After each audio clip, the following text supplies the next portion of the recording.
And then he looked me straight in my eyes and told me with everlasting honesty, and I quote, "As a desperate attempt at saving my kingdom, I have made an unbreakable pact with the Dragon of the Highlands to ensure my people's future."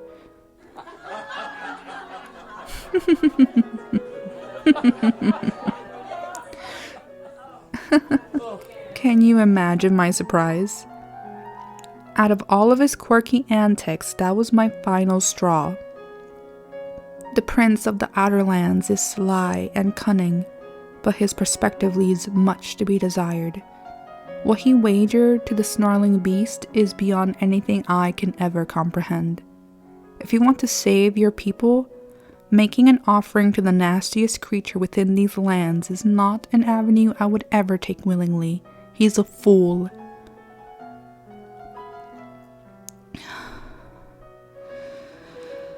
I tire of this mindless banter.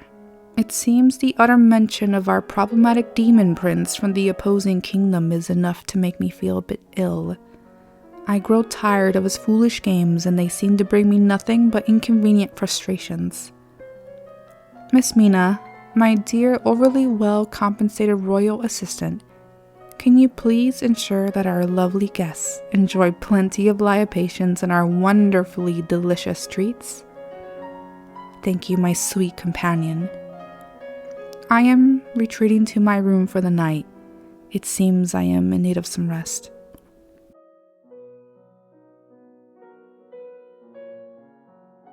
Yes, rest assured I am fine. Have a good night. I will see you at breakfast in the morning. Oh, and tell our lovely pianist they did exceptionally well tonight. I thought their interpretation of the great Chopin's Nocturne in E-flat was positively exquisite.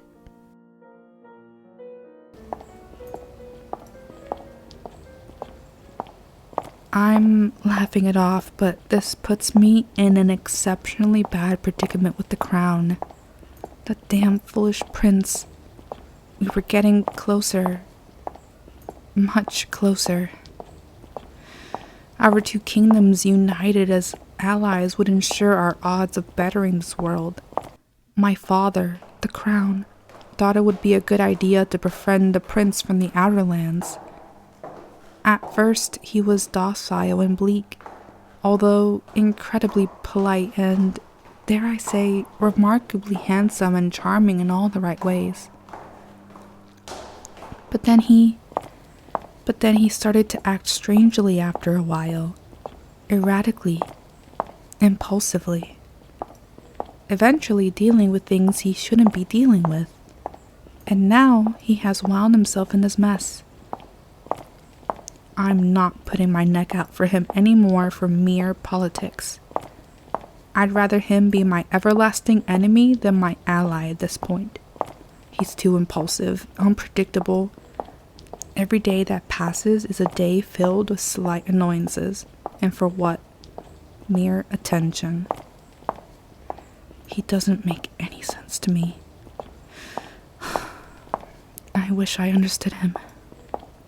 I wish I understood him. Oh shoot, there he is. What is he doing here? I thought his royal assistant told our personnel that Outerland's High Prince will not be attending the ball being held this very evening. Why is he just standing by himself down the long corridor? No matter, I am to ignore him. I'd rather lay down than give this fool an ounce of my time at the moment, even if he does look incredibly dashing in his formal attire.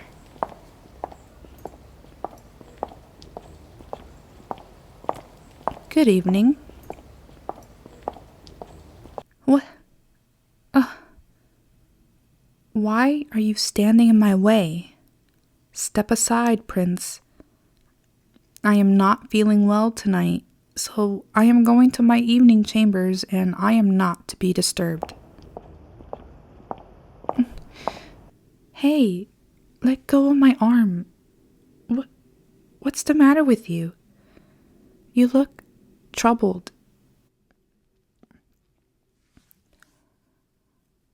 Don't look so heartbroken.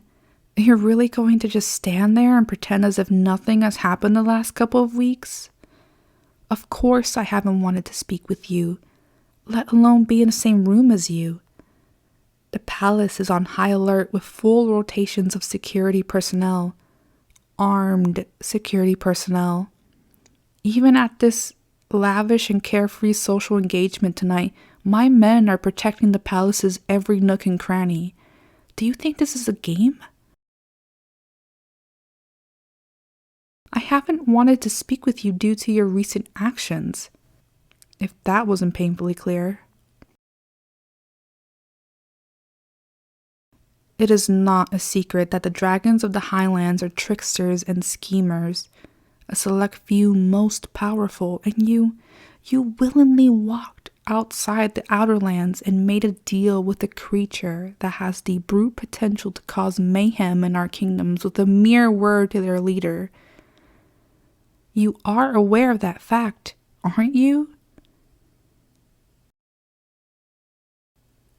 The Dragon Prince can make all of our lives so much more difficult if he really wanted to.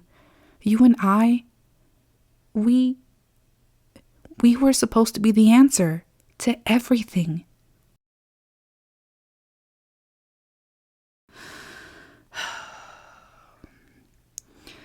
I can't believe this. You really have lost your mind, truly. Defending the Dragon Prince? Really? I grow tired of this discussion. Have a good evening, my dear prince.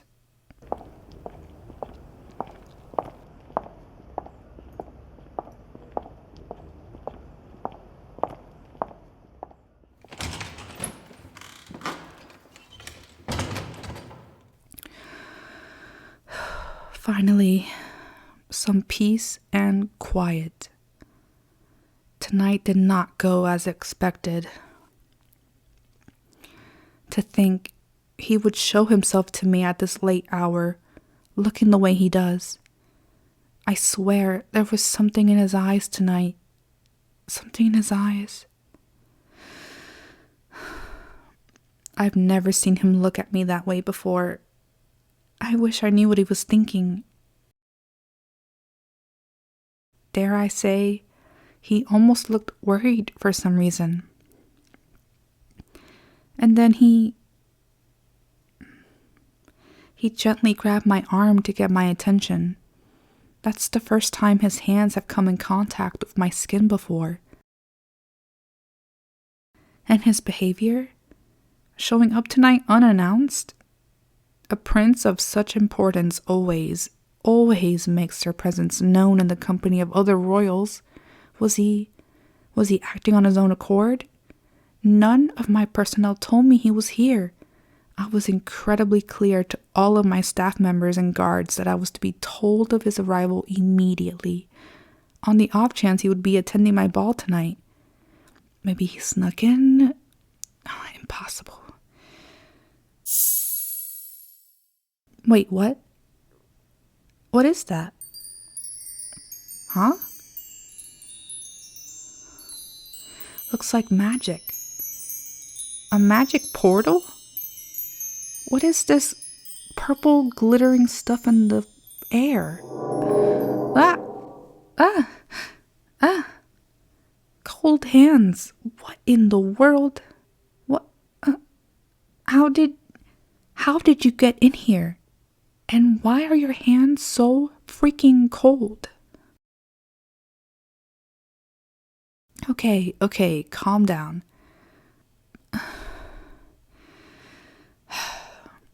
I thought I told you I no longer wish to speak with you.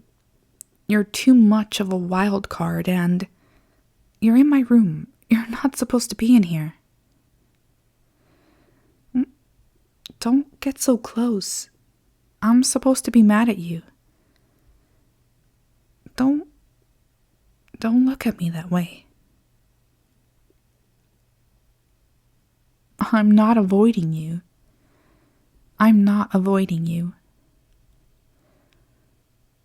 What do you mean, what's this? I'm not hiding. Friendly reminder, this is my room. I'm supposed to be in here, unlike you who just so happens to waltz in here as if you own the place. How did you get in here anyway? Magic? Wait, I thought your people couldn't do magic outside of combat situations and emergencies. This isn't an emergency. You can't just use magic to sneak into my room like this. It's a huge invasion of privacy. That matters to some people, you know.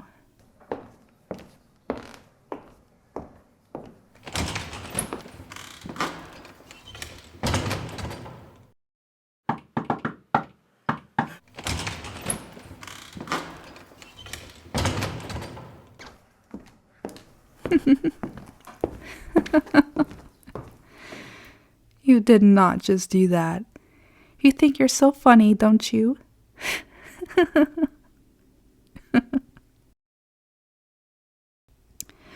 Okay, fine. If you're gonna be in here, at least tell me what's been going on with you. I mean, what's really going on with you. For months, we've been exchanging letters, getting to know each other better. You knew our political union was the best choice all of our kingdoms had to a brighter future. I mean, all of that. Did that mean nothing to you? You're sorry? You couldn't tell me.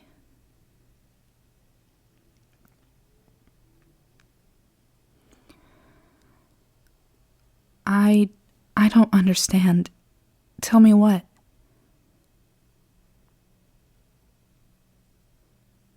I'm gonna pour some tea for us. This sounds like heavy stuff. I've had a straining night. You can continue speaking to me while I do this. Would you like a glass of tea? It's green tea with a bit of sugar in it.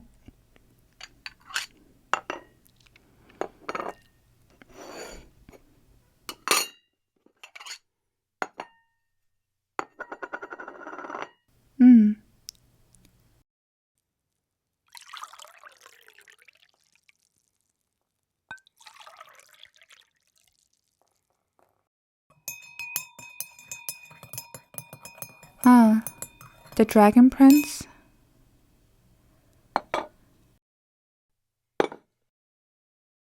I think I need to sit down. I'm hearing what you're saying, but it doesn't make sense to me. My prince, what were you thinking? You could have been killed. Or worse, your soul would have been trapped by the Dragon Prince, encased in unbreakable dragon glass, forever.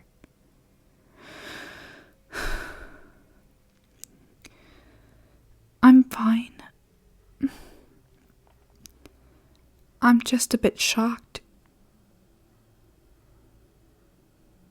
You put your life on the line for this. That's not exactly a walk in the park.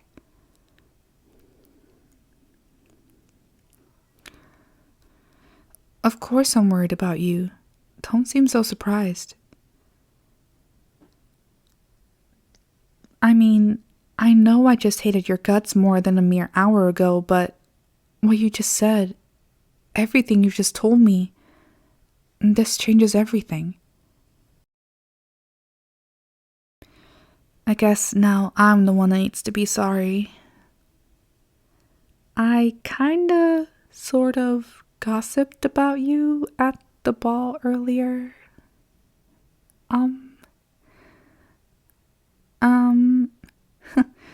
I sorta called you a fool in front of some of our guests. I regret it now, but I was so hurt with your behavior as of here lately, and I know that these snobby royals like to gossip and tear people's images apart, so I'm sorry. I would have never said what I said if I knew how incredibly wrong I was with the entire situation.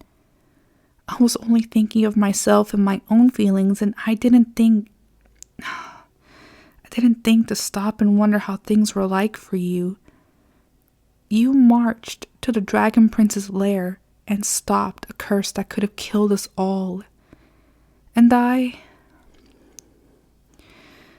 was the first name on the list to feel the wrath of the Dragon Prince, all because of hatred. Hatred for the crown. He would have my father watch me die first to see his soul break before encasing an entire nation in glass. I swear, if I ever come across that mysterious creature of the night, I will make sure to put my obsidian blade through its wretched, beastly heart. I'm sorry. I didn't know. I wouldn't have said anything and... Oh.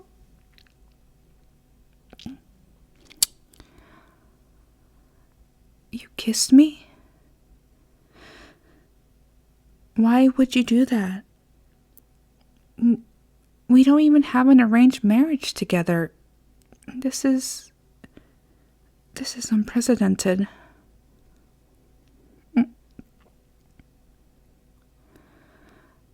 No, I don't mind. Just warn me next time. What do you mean? You heard what I said in the ballroom earlier? And you saw how hurt I looked in the hallway? Of course I was hurt. My mind was reeling. You had shown me sides to yourself that I didn't know existed. Your letters. Your letters, I cherish them with all of my heart. You're an eloquent writer. It's always a true delight reading what you have to share with me. So, when I stopped receiving them all of a sudden, I worried. And then, next thing I knew, Miss Mina tells me the news of you making a deal with the dragon. What was I supposed to think?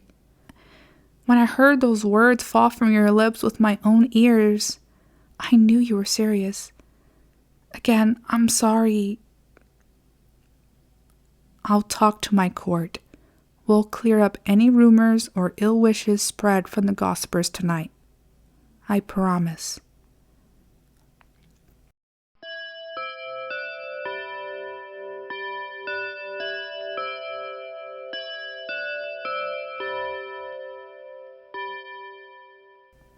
Oh, goodness. It's incredibly late. You're leaving? Indeed. You sure are a sly one, my prince.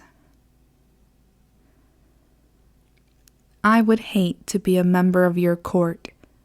Having to constantly search for a demon prince with a bad habit of disappearing endlessly sounds absolutely terrible and anxiety-inducing.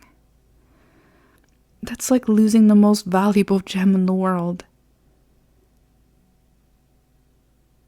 When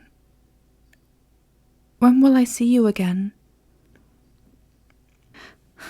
Don't tease me. You can't just kiss me and then go. This isn't a dine and dash. Saying all of these things to me tonight and then stealing a kiss to add to my apology? You're cruel. Huh? You're warning me? About what? Oh.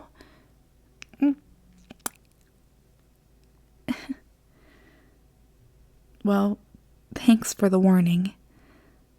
Okay, good night, and goodbye. I'll see you at the next full moon. Don't be late.